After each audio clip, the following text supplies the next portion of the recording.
I thought moving back home would be the worst part of my year, but then my dad introduced me to Claire. At first, she was just another stranger trying to fit into the family, until late-night conversations, quiet moments, and one unexpected winter night changed everything between us. The strange part is, nothing technically happened between us, but sometimes the feelings you never talk about become the hardest ones to forget.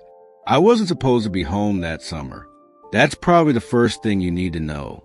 My original plan was simple: spend 3 months in California for an internship, save some money, and finally move out for good. But life has a strange way of ruining plans at exactly the wrong time. 2 weeks before the internship started, the company suddenly shut down the entire program. And just like that, I was back in my hometown, sleeping in my childhood bedroom at 23 years old, wondering where everything went wrong. My dad tried acting supportive, but I could tell he was disappointed. Not angry, just distant. We'd never been very close after my mom passed away years earlier. We live in the same house, but most days it felt like two strangers sharing walls. Then one Friday evening, everything changed. Dad called me downstairs around 7, his voice strangely nervous. I thought maybe something bad had happened, but when I walked into the living room, I froze. There was a woman standing beside him near the fireplace, holding a glass of wine with both hands like she wasn't fully comfortable yet. She looked elegant without even trying, dark hair falling over one shoulder, soft brown eyes, calm smile. "Ethan," my dad said awkwardly, "This is Claire." Claire smiled gently. "I've heard a lot about you." I laughed nervously, hopefully not too much. "Mostly embarrassing childhood stories," she teased. Dad smiled for the first time in weeks. "Claire and I got married last month." That sentence hit me harder than I expected. Married? Last month? He hadn't even told me he was dating someone seriously. But before I could react, Claire stepped forward and extended her hand politely. "I know this is sudden," she said softly, "but I hope we can get along." I shook her hand carefully, and the weirdest thing happened. Her fingers were cold, but somehow my heartbeat instantly sped up. Not because of attraction. At least, that's what I told myself at the time. The first week felt strange for everyone. Dad worked long hours, which meant Claire and I spent more time around each other than either of us expected. At first, our conversations stayed harmless. Coffee in the morning, small jokes in the kitchen, random comments during movies. But little by little, I started noticing things about her. The way she hummed quietly while cooking, the way she tucked her hair behind her ear whenever she got nervous, the way she smiled before saying something sarcastic. And worst of all, I started looking forward to those moments.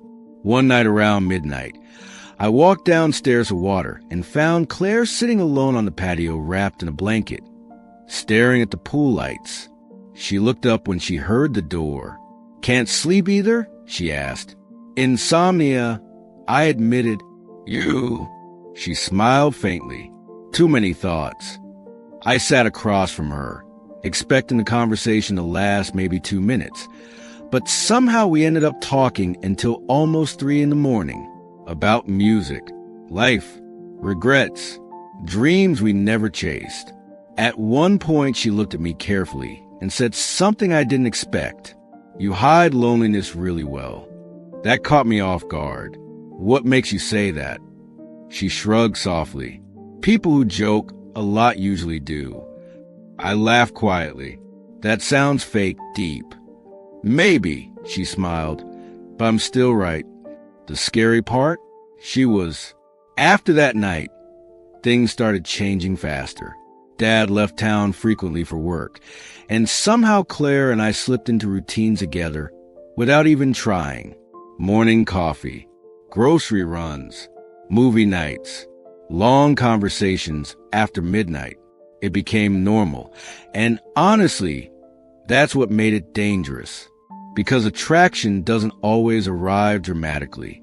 Sometimes it grows inside comfortable moments, until one day you realize you're thinking about someone far more than you should. The first moment that truly scared me happened on a rainy Thursday evening. Dad had another overnight business trip, and the power suddenly went out during dinner. Perfect timing, I muttered while searching for candles. Claire laughed softly from the kitchen. Honestly, this feels kind of peaceful. You say that now, I answered, but give it 10 minutes and this becomes a horror movie. She smiled while candlelight flickered across her face. You protect me though, right? I looked at her for maybe 1 second too long. Probably. Silence followed. Not awkward silence. Heavy silence.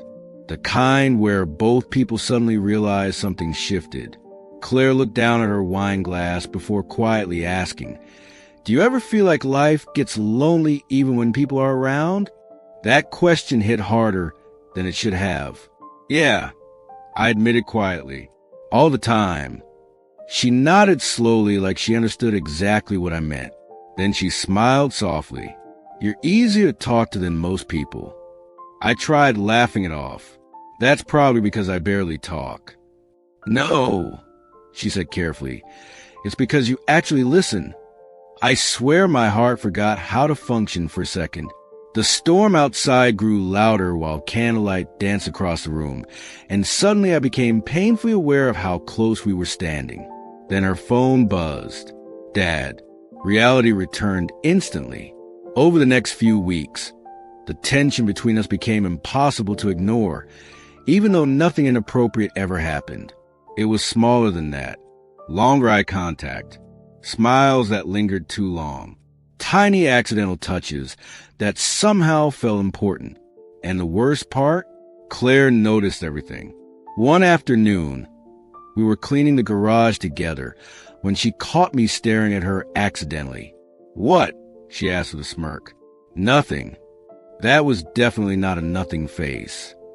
I laughed awkwardly. You're impossible to lie to. She leaned against the shelf and crossed her arms playfully. Try me. God, even simple moments with her felt dangerous. You know, she continued softly, you get nervous around me sometimes. No, I don't.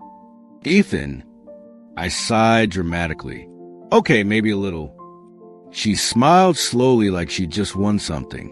Why? Because every time you walk into a room, my brain completely stops working. But instead I shrugged and said, you ask too many questions. She laughed quietly, and somehow that laugh stayed in my head the entire night. Then came the moment I still think about sometimes. Dad had invited neighbors over for a backyard dinner party. The house was crowded, loud, exhausting. Around 10 o'clock, I escaped into the kitchen for a break, and a minute later, Claire walked in too. Social battery, Dad? She asked. Completely. Same. For a while we stood there in comfortable silence while music played faintly outside. Then suddenly Claire looked at me and said, Can I tell you something weird? Depends how weird. She smiled nervously. Sometimes I feel younger around you. I stared at her, completely caught off guard. Younger? Like lighter, she explained softly. Like I can breathe easier. My chest tightened instantly. Claire. But before either of us could say another word, people walked into the kitchen laughing loudly, and the moment disappeared. That became our pattern. Moments beginning. Moments almost becoming something. Moments interrupted before crossing any line. And honestly, that tension became addictive. One Saturday afternoon, Dad left for another work trip, and Claire decided to repaint the upstairs hallway. Halfway through painting, she accidentally got white paint across her cheek without noticing. I laughed immediately. What? She asked. Nothing. Why are you smiling like that? I grabbed a towel carefully. Hold still. She froze slightly as I stepped closer to wipe the paint from her face. For one impossible second, neither of us moved afterward. We were standing way too close, her eyes locked onto mine, my hand still near her cheek. I could literally hear my heartbeat. Then Claire whispered something that completely ruined me. "You make me forget myself sometimes." Silence. Pure silence. My brain stopped functioning entirely. Before I could respond, she stepped back quickly and looked away. "Sorry," she said softly. "I shouldn't have said that." But the damage was already done. That sentence replayed inside my head for days. After that, I tried creating distance. I stayed out longer, worked from coffee shops, avoided late-night conversations. But somehow the distance only made everything worse because now I noticed her absence too. One evening, I came home late after spending hours downtown pretending not to think about her. The house was dark, except for one lamp glowing in the kitchen. Claire sat there alone drinking tea. She looked up immediately when I walked in. "You've been avoiding me," she said quietly, straight to the point. Typical Claire. I sighed and leaned against the counter. "Maybe." "Why?" "Because this whole thing was becoming dangerous. Because every conversation felt loaded now. Because hearing your voice somehow became the best part of my day." But instead I said, "I don't know." Claire studied me carefully before speaking again. "Ethan, we haven't done anything wrong." "I know." "Then why does this feel complicated?"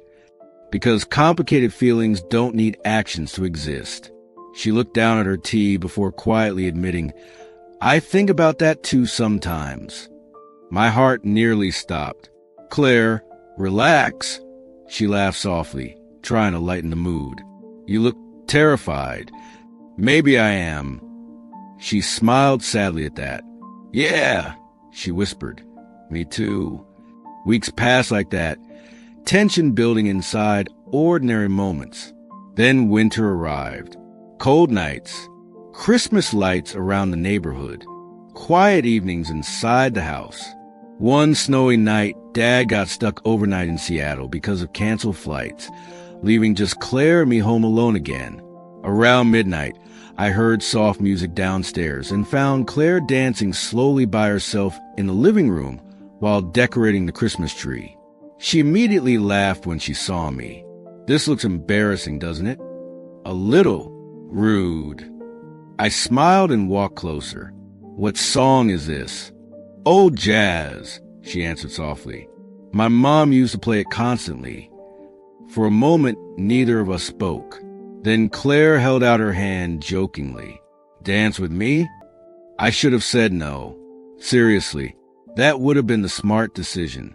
Instead, I took her hand. The second she stepped closer, everything changed. One hand rested lightly against my shoulder, while mine hovered carefully near her waist. We moved slowly beneath the soft Christmas lights, while snow fell quietly outside the windows. It should have felt harmless. It didn't. Claire looked up at me during the song, and for the first time there was no joking left in her expression. Just honesty. Raw honesty. "If things were different," she whispered. She didn't finish the sentence because she didn't need to. I already understood. God, I understood too well. My chest tightened painfully while we stood there frozen in the middle of the living room. Every emotion we've been avoiding for months suddenly existed between us all at once. Then something unexpected happened. Claire stepped back first. Not because she didn't feel it, because she did. We both did. "We can't let this become something else," she whispered softly. I nodded slowly, even though part of me hated hearing it. "I know." She looked at me for a long moment before smiling sadly. But I think part of me will always wonder about it. That sentence stayed with me long after the music ended.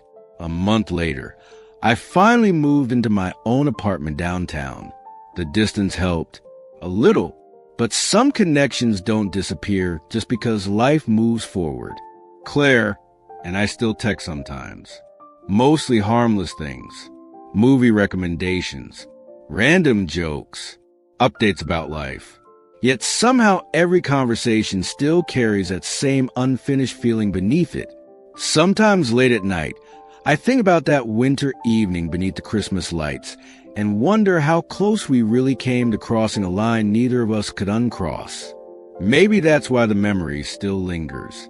Because nothing truly happened. Because some stories stay powerful precisely because of what never happened.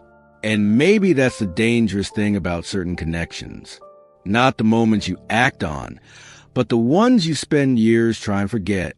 If you enjoyed this emotional storytelling experience, subscribe for more slow burn drama stories every week. Thank you